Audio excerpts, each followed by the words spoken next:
Okay, tu yang nak cerita ni. Masa kau Datuk Seri Ali Shukri lah. Okay, so masa aku pergi di Herbs tu, seperti biasa aku dengan manager dia. Manager dia tak silap aku siapa nama, Azwan kot.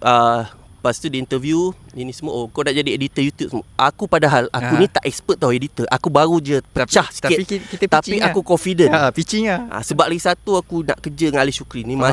Masa tu Datuk punya YouTube ni memang meletup habis. Tengah top. Faham. View dia banyak and everything. Dia pun masa tu memang peak famous dia. So aku bekerja ni, aku suka kalau bekerja tu sambil tu aku nak belajar dengan dia. Of course itu lah.